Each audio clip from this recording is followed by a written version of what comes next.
pengendara sepeda motor mengalami kecelakaan tunggal di jalan raya. Ketika polisi dan kendaraan darurat tiba di tempat kejadian, Vasquez yang sejak itu dikatakan telah diberkati dengan indera keenam memotret sebuah gambar yang menangkap momen saat roh pengendara motor meninggalkan tubuhnya.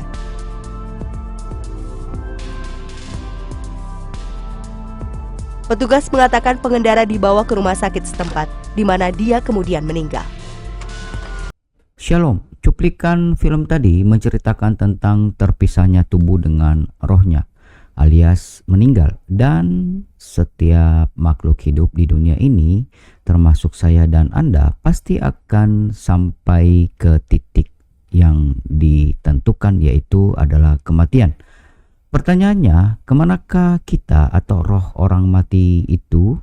Apakah roh orang mati bisa didoakan?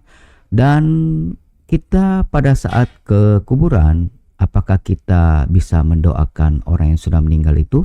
Apakah masih ada kesempatan bertobat jika sudah mati? Pertanyaan ini sangat sering kita dengar dan banyak yang ditanyakan baik di sosial media maupun dalam diskusi sehari-hari.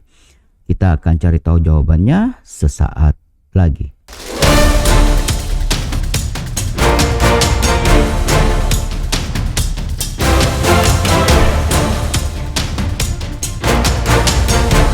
Pada pembahasan kali ini kita berjumpa kembali dalam hal di manakah roh orang Kristen yang meninggal dunia, atau mungkin pada umumnya pada saat ini banyak yang menanyakan bahwa kemanakah kita setelah kita meninggal ini.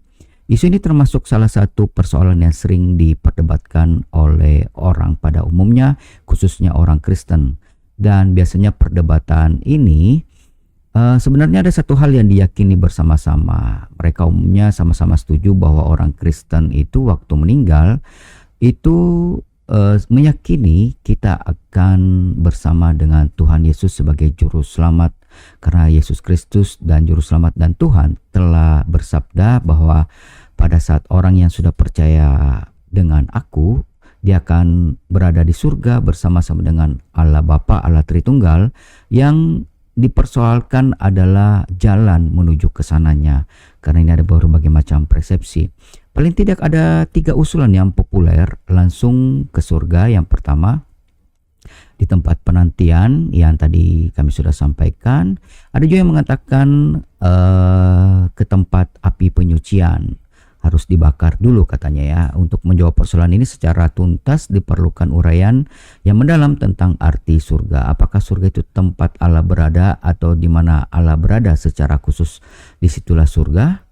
Ini sebuah pertanyaan ya, maupun perkembangan konsep tentang surga di dalam Alkitab. Apakah surga yang ada sekarang sama dengan langit dan bumi yang baru nantinya? Kita juga perlu mengupas setiap usulan secara objektif dan detail. Apa saja kelebihan dan kekurangan masing-masing pandangan. Dalam tayangan ini kita hanya memberikan argumen umum aja ya saudara ya, untuk mendukung usulan yang pertama tadi, bahwa roh orang Kristen itu langsung menuju ke surga. Baik, Alkitab beberapa kali memberikan petunjuk bahwa orang percaya yang meninggal dunia langsung berada di surga. Yang paling jelas adalah perkataan Yesus Kristus di kayu salib kepada salah satu penyamun. Hari ini juga engkau akan bersama-sama dengan aku di dalam Firdaus. Anda bisa baca dalam Injil Lukas pasal 23 ayat 43. Istilah Firdaus merupakan ungkapan figuratif untuk surga. Kata ini merujuk pada sebuah taman yang begitu indah sehingga layak digunakan sebagai gambaran bagi surga. Pemunculan di tempat lain mengarahkan kita untuk menafsirkan bahwa arti Firdaus sinonim dengan kata surga. Paulus pernah dibawa ke surga tingkat ketiga. Anda bisa cek di 2 Korintus pasal 12 ayatnya yang kedua. Ia lalu menyamakan hal ini dengan diangkat ke Firdaus. 2 Korintus pasal 12 ayat keempat. Dalam penglihatan yang ia terima Paulus Patmos, Yohanes melihat pohon kehidupan di Firdaus Allah. Kitab Wahyu pasal 2 ayatnya yang ke-7. Sulit dibayangkan seandainya taman ini tidak berada di surga. Penambahan kata hari ini dalam ucapan Yesus Kristus kepada penyamun tersebut mengindikasikan bahwa sang penyamun tidak perlu menunggu sampai akhir zaman untuk berada di Firdaus atau surga. Dia langsung berada dengan Yesus Kristus di Firdaus pada hari itu juga, yaitu pada saat kematiannya. Karena pada saat mati, roh atau jiwa Yesus Kristus berada dalam tangan Bapanya di surga. Lukas pasal 23 ayat 46. Kita dapat menyimpulkan bahwa roh jiwa penyamun itu pun berada di tempat yang sama. Petunjuk lain dari Alkitab tentang roh orang Kristen di surga ada di Filipi pasal yang pertama ayat 21-24. Anda bisa memutar ulang tayangan ini lalu memausnya jika terlalu cepat. Pada saat menuliskan bagian ini, Paulus sedang berada di dalam penjara. Filipi pasal yang pertama ayat 12 sampai dengan 17. Ia menunggu keputusan kaisar apakah ia akan dibebaskan atau dihukum mati. Dalam masa-masa seperti inilah ia memberikan perenungan yang mendalam tentang kehidupan dan kematian. Hidup adalah Kristus, mati adalah keuntungan. Lalu ia menyamakan kematian dengan pergi dan diam bersama-sama dengan Kristus. Filipi pasal yang pertama ayat 23. Di tempat lain Paulus membicarakan kematian dalam ungkapan seperti ini. Terlebih suka kami beralih dari tubuh ini untuk menetap kepada Tuhan. 2 Korintus pasal 5 ayat 8b, bersama dengan Tuhan, menetap pada Tuhan, itulah ungkapan untuk keadaan roh Kristen meninggal dunia. Apakah Kristus berada di surga atau sebuah tempat penantian? Bukankah Alkitab berkali-kali menyatakan bahwa Kristus duduk di sebelah kanan Allah Bapa di surga? Itu sekilas tentang penjelasan bahwa roh orang Kristen sudah pasti berada dengan Tuhan Yesus Kristus di surga atau di Firdaus. Tadi diperkuat dengan ayat Alkitab yang kita sudah baca. Seorang penyamun di waktu disalib itu ada 3 orang yang disalib, yang satunya itu menghujat Tuhan Yesus, dan yang satunya lagi pada saat itu juga berada di surga. Itu juga yang disampaikan oleh Tuhan Yesus sendiri. Artinya, jika pertanyaan tadi di awal yang menanyakan bahwa apakah kemanakah roh orang mati itu, khususnya orang Kristen? Jawabannya adalah sudah bersama dengan Yesus Kristus di surga. Jadi otomatis langsung ke sana. Dan apakah roh orang mati bisa didoakan? Jawabannya adalah tidak. Karena jika orang percaya itu sudah percaya sama Tuhan Yesus Kristus, rohnya sudah di surga, tidak perlu didoakan lagi. Nah, di manakah orang yang tidak percaya? Roh itu akan berada di alam dunia orang mati atau roh dunia penantian, karena roh ini akan menunggu datangnya Tuhan Yesus untuk diadili. Dan artinya kita tidak perlu mendoakan lagi karena memang sudah dikunci, guys. Tidak ada lagi seperti pemikiran kita yang dalam dunia ini bahwa roh itu bergentayangan ada di sana dan di sini. Berikutnya, berdoa kepada siapakah jika ke kuburan? Berkaitan dengan yang pembahasan pertama dan yang kedua tentang roh orang mati itu sudah ada di surga, apalagi jika dia sudah percaya Yesus Kristus. Buat apa kita datang ke kuburan untuk berdoa? Mungkin untuk bersih-bersih atau menghormati orang yang sudah hidup yang bersama dengan kita, mungkin bisa.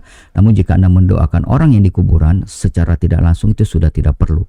Karena rohnya mereka itu sudah diputuskan, seperti yang ayat Alkitab tadi mengatakan, waktu orang itu meninggal cuma ada 2 hal yang dapat roh itu dapat jalani. Pertama, dia masuk ke surga jika yang percaya, dan yang kedua, dia berada di dunia orang mati, dan itu semuanya sudah dikunci. Tidak bisa lagi nyebrang dari roh orang mati bisa ke sini dan ke sana. Dan berarti jawabannya tidak bisa ya, dan tidak perlu. Apakah masih ada kesempatan bertobat jika sudah mati? Jawabannya sudah tidak ada. Karena tadi yang dikatakan, jika tubuh ini sudah terlepas dengan rohnya, kunci itu sudah tidak bisa dibuka lagi karena kesempatan itu sudah hilang. Untuk itu bertobatlah semasa Anda masih hidup dalam dunia ini. Segera cari tahu tentang siapakah Yesus Kristus itu. Dia adalah juru selamat yang sesungguhnya. Dia adalah Tuhan karena dialah satu-satunya orang atau manusia yang mati dan bangkit kembali pada hari ketiga. Tidak ada orang lain, saudara. Mau nabi apapun, tidak ada yang lain. Anda bisa mencari tahu di Alkitab, dan ini adalah sebuah bukti nyata bahwa dia adalah Yesus Kristus adalah Tuhan dan juru selamat kita. Nah, pertanyaannya, kalau begitu banyak yang mengatakan kenapa ada orang yang biasa memimpikan bapaknya, neneknya, kakeknya, istrinya, anaknya, dan lain sebagainya, atau kok roh itu ada di dalam dunia ini? Memang betul, saudara, roh-roh itu ada karena memang roh itu diciptakan oleh iblis atau setan. Anda masa lupa bahwa dia adalah raja tipu muslihat. Dia bisa menyerupai apapun. Dia akan menggunakan kesedihan Anda untuk menduplikat orang-orang yang sudah mati, sehingga Anda menyembah dia, Anda memuja dia, bahkan Anda memberikan persembahan berupa makanan, Anda memberikan dia berupa sebuah sajian, wangi-wangian mungkin seperti dupa dan lain-lain, dan pada saat itu Anda mendukakan Roh Kudus. Itu yang diinginkan oleh iblis. Untuk itu mereka sengaja menciptakan orang-orang yang menyerupai orang-orang yang kita cintai. Namun perlu Anda ketahui bahwa kematian itu pada saat setiap orang mati, rohnya itu sudah tidak bisa kemana-mana lagi. Tidak ada jembatan, tidak ada jalan lain. Jadi memang keputusannya sudah tidak bisa. Untuk itu bertobatlah dari sekarang. Semoga tayangan ini, semoga video ini dan konten ini dapat memberkati kita semua yang mendengarkannya, dan bantu admin TIK untuk dibagikan ke lebih banyak orang lagi sehingga makin banyak orang yang terberkati. Terima kasih bagi Anda yang sudah bersama dengan kami. Jangan lupa klik subscribe, like, dan berikan komentar kamu di kolom komentar agar makin banyak orang terberkati. Sampai jumpa pada pembahasan berikutnya. Tuhan Yesus memberkati.